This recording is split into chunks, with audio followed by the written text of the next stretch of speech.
nagkakamali si Ginoong Vito sa pagsasabi na ang mga tao ay pinapapasok namin sa iglesia na itinayo ni Kristo noong unang siglo. Hindi na maaaring pasukan ng iglesia ang itinayo ni Kristo noong unang siglo sapagkat yaoy wala na. Opo.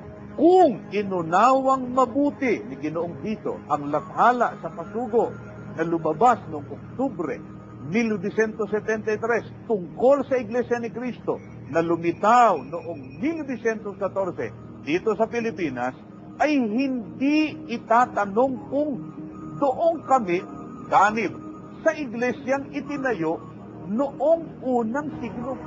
Apasin po niyo mga kababayan, dito mismo kapatid na Michael, sa binabasa nilang bahagi ng pasugo, sagot yun sagot kay Ginoong Vito. Ang napansin ko lang po kapatid na rin dito sa ginawa nitong manggagawa, nitong samahang di malaman ngayon kung ano pangalan, ang inuulit ho niya at binasa niya, yun ngang sinasagot ni kapatid na Teofilo Ramos kung naunawaan nila ang sagot. Opo.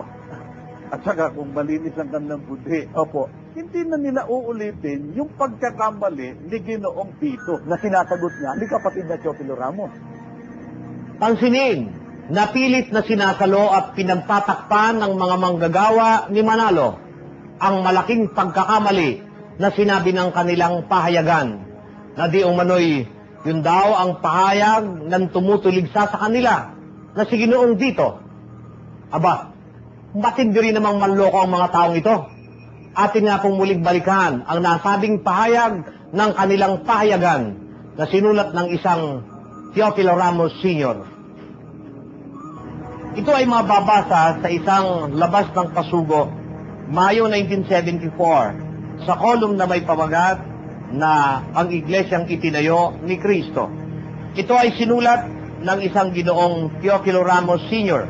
Sa page 23 ay sinasabi ang ganito: narito ang ikalawang tanong ni Ginoong Vito, at sapagkat ang sino bang tao na walang itinatangi o pinipili ay kailangan pumasok kay Kristo o sa iglesia ni Kristo na itinayo ni Kristo noong unang siglo, na ito ang katawan niya, pinangunguluhan niya upang maligtas, at ito ay araw-araw ay binabasa ninyo sa Biblia.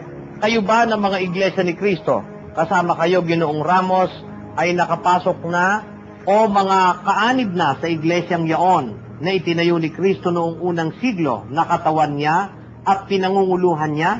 Nagkakamali si Ginoong Vito sa pagsasabi na ang mga tao ay pinapapasok namin sa iglesia na itinayo ni Kristo noong unang siglo. Hindi na maaaring pasukan ng iglesyang itinayo ni Kristo noong unang siglo sapagkat yaoy wala na. Kung inunawa ni Ginoong Vito ang lathala sa pasugo na lumabas noong Oktubre 1973 tungkol sa iglesia ni Kristo na lumitaw noong 1914 dito sa Pilipinas, ay hindi itatanong kung doon kami kaanib sa iglesyang itinayo noong unang siglo. Pansinin ninyo na ang aming ipinakita sa inyong issue ng pasugo ay mayroong dalawang nagsasalita. Ang isa ay ang nakalimbag na liham katanungan ng isang Ginoong Vito na nagtatanong sa iglesia ni Kristo.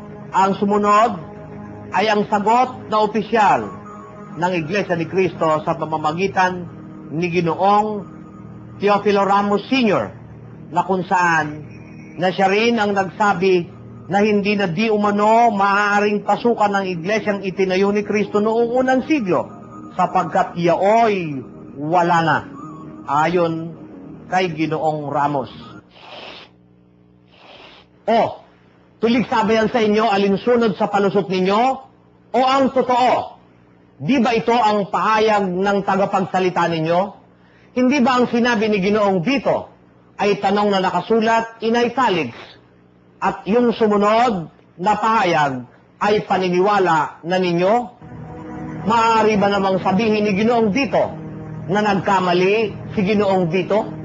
Subalit, ang pahayag na ito ng Iglesia ni Cristo ni Ginoong Manalo, alam ba ninyo na ito'y tinangka pa ring palusutan ng mga manggagawa ni Manalo sa panahong ito?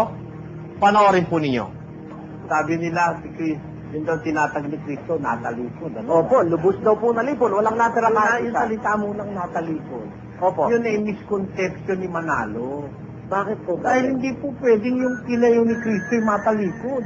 Dapat tayo nga natin sa 16-18. At sinasabi ko naman sa iyo na ikaw ay Pedro, at sa ibabaw ng batong ito ay itatayo ko ang aking iglesia, at ang mga pintuan ng Hades ay hindi magsisipanaig laban sa kanya.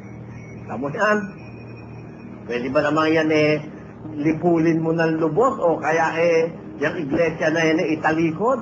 Merong nababasa, Brother Danny, hindi natalikod ang iglesia, kundi may tatalikod sa iglesia. Merong nababasa, Brother Danny, hindi natalikod ang iglesia, kundi may tatalikod sa iglesia. Pero hindi yung iglesia ang matatalikod, Brother Danny. Opo. Basahin natin sa unang Timoteo 4, ganito ating mababasa sa versikulo 1 hanggang 3. Napansin po ba ninyo mga kababayan yung sabi hulong puno? Biro mo, sabi nila, yun daw itinatag ni Kristo na talikod. Ano, Brother Danny?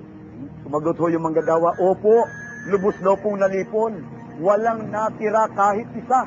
Biro mo, sabi nila si Cristo, yung daw tinatag ni Kristo, natalikod. Opo, lubos daw pong nalipon. Walang natira kahit isa. Kaya ang panindigan ho ng puno, yun ay misconception ni Manalo.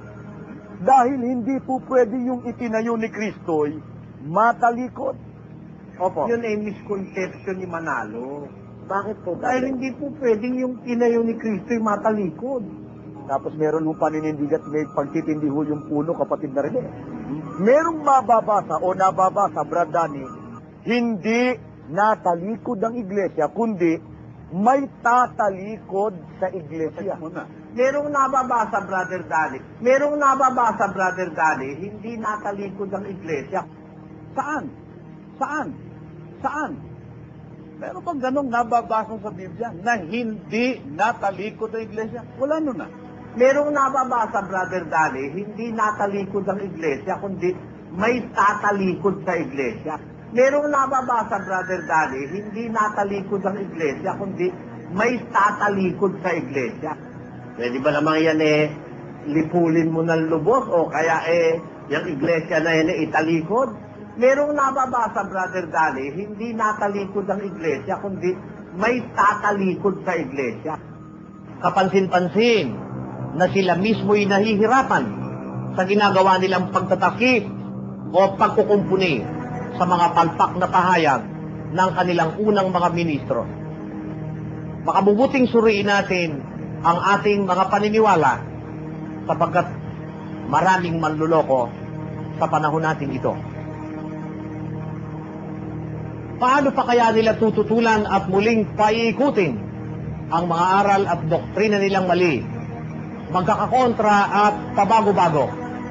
Mayroon pa kayang ikakatwiran at ilulusot ang mga manlulokong ito upang muli na naman nilang pagtakpan ang kanilang mga kasinungalingan, panliligaw at panluloko sa kapwa-tao? Ano naman po kaya ang sinasaad ng banal na kasulatan ukol sa mga ganitong klase ng ministro at tagapagturo daw ng isang samahan ng pananampalataya?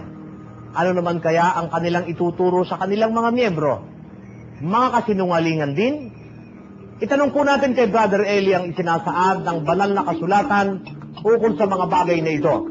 Samantala, ito pong muli si Brother Danny Navales at inaanyayahan ko po kayong samahan ninyo kami sa muli po nating susunod pang pagtatanghal ng Weirdong Doktrina.